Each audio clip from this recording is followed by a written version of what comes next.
A very good afternoon to you from the studios of Atlantic Television Network in Port Harcourt. This is ATN International News for today. To begin, let's take a look at the biggest stories making the headlines. Uganda opposition politician kidnapped in Kenya. Prosecutors oppose dismissing Trump's hush money case. Bill restricting first transgender member of Congress sparks criticism. Change diplomatic clout. Paraguayan president discharged from hospital. Toxic smog persists over India's north. Pressure grows on Scholz over bid for second term. These and more stories to come your way in a moment. We are open for adverts, placements, news and events coverage, personality, society and political interviews, products, service promotion and commercials. You can connect with us on all our ATN socials, Facebook and YouTube at Atlantic TV Net, which is live on our website, www.atlanticnetwork.tv.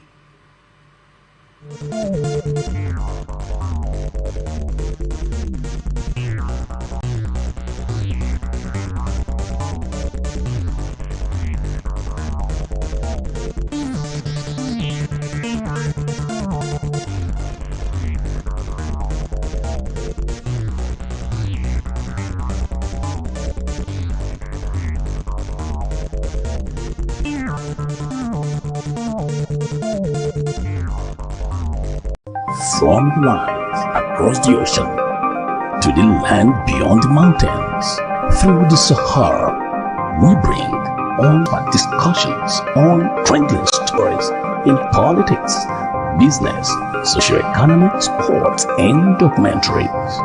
So catch all your bits on the happenings around the globe. Stay focused on ATN.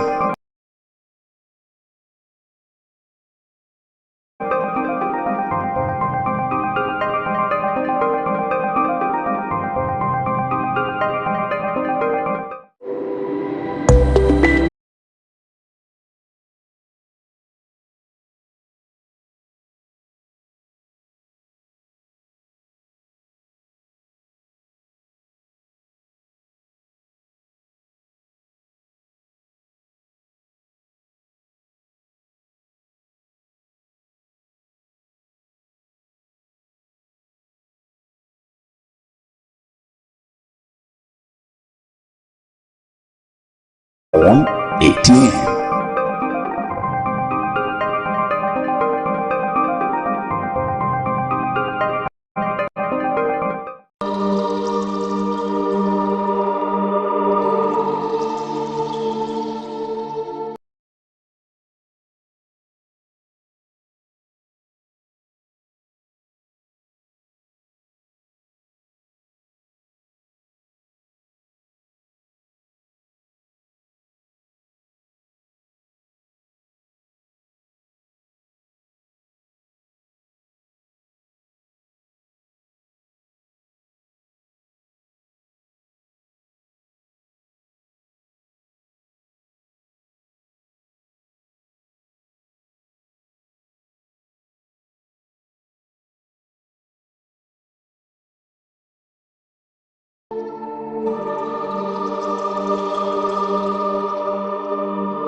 was kidnapped during a book launch in Kenya, his wife said on Wednesday. Kizza Besigye has run against Ugandan President Yoweri Museveni. He has been arrested dozens of times before. Spokesman for the Ugandan military could not be immediately reached for a comment. As police, we don't have him, so we can't make any comment. Ugandan police spokesman Kituma Rusoke told Newsman in July. Kenya authorities detained 36 members of Besigye's Forum for Democratic Change (FDC) party, one of Uganda's main opposition groups, and deported them to Uganda, where they were charged with terrorism-related offenses. Besigye, who was Museveni's physician during the guerrilla war, but later became an outspoken critic, was kidnapped on Saturday during the launch of a book by veteran Kenyan opposition politician Martha Karua. Byanyima wrote on the social media platform X. Congo has opened an investigation into vandalism on Monday evening at the Mausoleum housing the Tooth, thought to be the only known remains of independence hero Patrice Lumumba, the Culture Ministry said on Tuesday. Lumumba, the Central African country's first democratically elected prime minister, after that the coffin where the tooth had been was open and empty, but could not confirm whether it had been stolen. The Culture Ministry also did not specify whether the tooth had been stolen, facts, and identify those responsible, it said. Lumumba's daughter, Juliana Lumumba Amartu, described the vandalism as a despicable and incomprehensible act in a message to newsmen. Patrice Lumumba sacrificed his life for his country and the Congolese people, she said, adding that she was still waiting for information from the government. More and faster aid deliveries are needed in Sudan, the U.S. Special Envoy to the war-weary country told newsmen. Ideally, through the implementation of humanitarian corridors and passes, as discussed with government leaders in a visit on Sunday. We are pleased that there has been some progress, but we need to see much more, Tom Perriello said in an interview following the approval of flights to hunger-stricken South Kordofan and the extension of permission to use the Adrei border crossing into Darfur by the Sudanese army. The Sudanese army and paramilitary corridors and passes were shared with Sudan's Sovereign Council head Abdel Fattah al-Burhan, who visited Port Sudan. In October, the council approved flights into Kadugli to provide aid to rebel-held regions in South Kordofan state. If corridors are established in areas like Khartoum, Omdurman, El Jazeera, Al-Fashir, and Sana'a, life-saving aid could be provided to desperate Sudanese. However, Burhan questioned the speed of progress, stating that the war must end first and rebels must leave their occupied areas. U.S.-led efforts to bring the army and RSF to the negotiating table have not been successful. Prosecutors who secured Donald Trump's conviction over a hush money payment to a porn star opposed on Tuesday has stated hope to have the case dismissed now that his ability to govern. Trump's victory over Democratic Vice President Kamala Harris in the November 5th election made the prospect of imposing a sentence of jail or probation even more politically fraught and impractical. Trump was charged with 3 additional state and federal cases in 2023, one involving classifying documents and 2 Republican member of the U.S. House of Representatives introduced a bill aimed at blocking the chamber's first openly transgender members from using women's bathrooms, a move that Democrats denounced on Tuesday. 23. Newsmen reported nearly 3 times as many as the previous year. McBride was a transgender person to serve as a state senator when she was elected. Intellect Donald Trump is scheduled to interview former Federal Reserve Governor Kelvin Walsh and Apollo Global Management CEO Mac Rowan on Wednesday for the post of Treasury Secretary. Bloomberg News reported on Tuesday, citing people familiar with the matter. The Financial Times separately reported on Tuesday that Rowan has emerged as a top contender for the Treasury job, citing several people familiar with the matter. The Trump transition team did not immediately respond to requests for comment, while Apollo declined to comment on the reports. Trump's search for Texas is offering 1,402 acres. The Texas General to help deport record numbers of immigrants. The role is one of the highest profile cabinet posts overseeing the country's financial and economic policy. The Texas General Land Office is fully prepared to enter into an agreement for the processing, detention, and coordination of the largest deportation of violent criminals in the U.S. history. Los Angeles City Council on Tuesday unanimously passed the Sanctuary City Ordinance to protect immigrants living in the city, a policy that would prohibit the use of city resources and personnel to carry out federal immigration enforcement.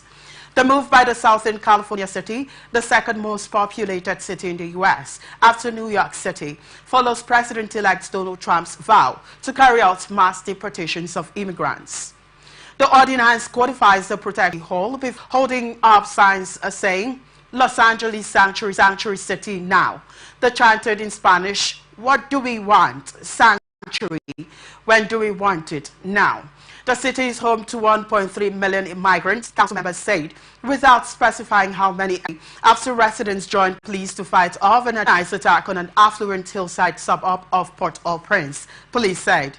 The suburb of Seanville was closed off on Tuesday as residents barricaded streets and hammers in hand to protect the district from another gang invasion. Haitian National Police have reported at least 25 bodies in neighborhoods of Dalmas, Canopy Verte, and Pétionville, where residents set suspected criminals' bodies on fire. Police have intercepted armed men traveling in vans and seized weapons, including Kalashnikov rifles. The Haitian government has called for international support to help fight powerful gangs accused of mass sexual violence, ransom kidnappings, extortion, child recruitment, and blocking off the flow of key supplies.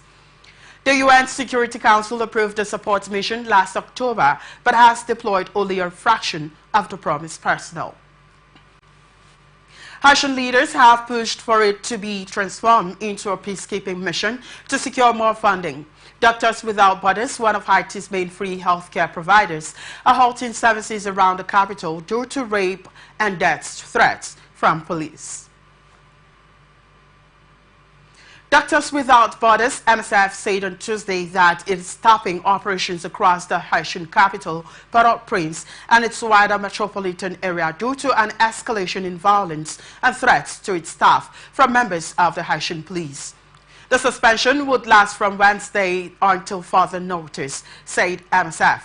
MSF, a medical aid group in Haiti, has suspended its projects due to police threats and aggressions, including a deadly attack on one of its ambulances.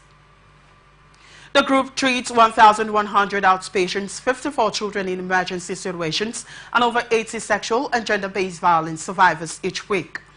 MSF's IT Mission Chief Christopher Garnier said that the group could only resume services if it receives security and respect from armed groups.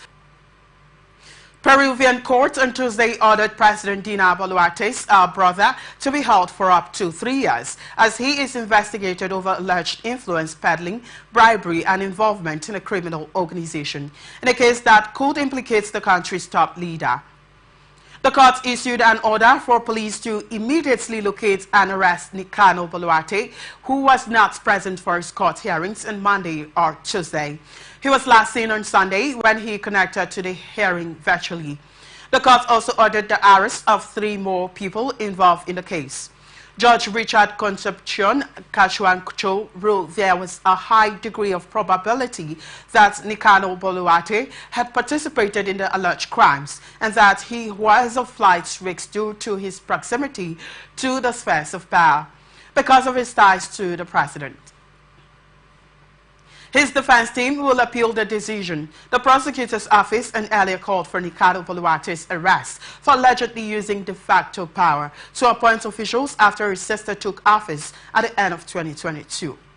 Nicano Boluarte had been detained in May for several days as a preliminary measure when police raided his home as part of an investigation into alleged illicit enrichment by the president after her possession of Rolex watches and luxury jewelry came into question. Dina Boluarte, whose popularity has fallen to historic lows and has mandate until July 2026, has denied the accusations. Texas is offering 1,402 acres of land along the border with Mexico to the incoming Trump administration to lease as part of a plan for the mass deportation of immigrants, the Texas General Land Office said on Tuesday.